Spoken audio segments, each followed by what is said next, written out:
Bonjour! Aujourd'hui, on plonge dans un sujet vraiment fascinant. Comment l'intelligence artificielle peut devenir un outil pour, disons-le, transformer l'évaluation en éducation? On est loin de la science-fiction, là. On va voir comment, très concrètement, l'IA peut donner un coup de main autant aux élèves qu'aux profs. Allez, on commence! Alors, pour se retrouver un peu, voici notre plan de match. On va commencer par se mettre dans la peau de l'élève pour voir comment son rôle change. Après ça, on va regarder les nouveaux outils que les enseignants peuvent utiliser, puis on terminera avec le plus important, peut-être, le cadre nécessaire pour que tout ça se fasse de façon éthique et responsable. C'est parti. OK, premièrement, il y a un vrai changement de mentalité qui s'opère. Avec l'IA, l'élève il n'est plus juste là pour recevoir une note passivement. Non, il devient vraiment l'acteur principal de son propre apprentissage. En fait, l'IA permet de bâtir une espèce de boucle d'apprentissage autonome pour l'élève. Pour se préparer, par exemple, l'IA peut lui créer des guides d'études sur mesure. Ensuite, pour s'auto-évaluer, elle peut jouer le rôle d'un tuteur virtuel qui pose les bonnes questions pour être certain que tout est bien compris. Et finalement, pour la révision, elle peut offrir des quiz qui s'adaptent en temps réel au progrès de la personne. Et ça ne s'arrête pas au travail individuel. On sait que les travaux d'équipe, c'est pas toujours simple à évaluer. Eh bien, l'IA peut aider en synthétisant les commentaires de tout le monde dans l'équipe. Ça rend le processus plus juste, plus efficace. Bref, l'élève gagne en autonomie, que ce soit seul ou en groupe. Bon, maintenant, changeons de perspective. Mettons-nous à la place de l'enseignant. Un des plus gros défis en évaluation, c'est de s'assurer que les attentes sont claires pour tout le monde. On va voir comment l'IA peut aider à rendre les évaluations, au final, plus équitables.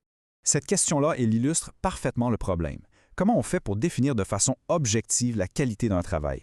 C'est souvent un peu subjectif. C'est précisément là que l'IA devient une alliée, en nous aidant à transformer des attentes un peu floues en critères vraiment concrets.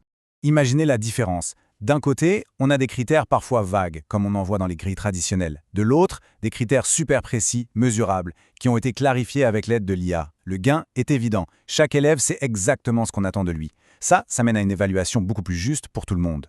Avoir des critères plus justes, c'est super. Mais comment on fait pour adapter l'évaluation quand on a une classe remplie d'élèves qui ont tous des besoins différents? C'est le grand défi de la différenciation. Et l'IA, elle peut rendre cet idéal-là pas mal plus facile à atteindre au quotidien.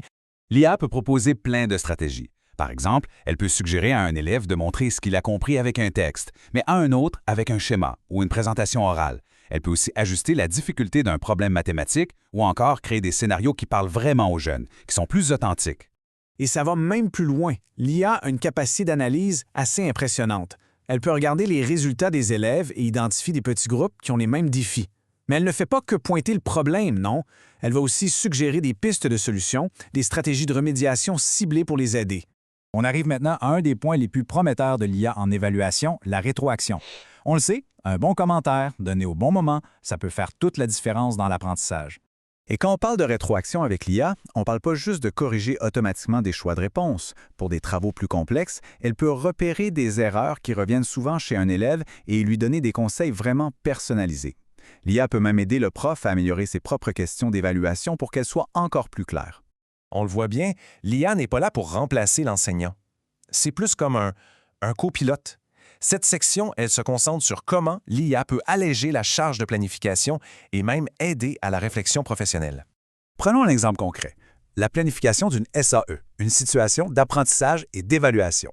C'est une tâche assez complexe. L'enseignant peut bâtir la structure et l'IA, elle, agit comme un filet de sécurité. Elle va vérifier que toutes les compétences sont bien couvertes, qu'on n'a rien oublié d'important. Plus largement, l'IA peut faire une première passe sur les corrections, ce qui libère un temps fou pour l'enseignant qui n'a qu'à valider.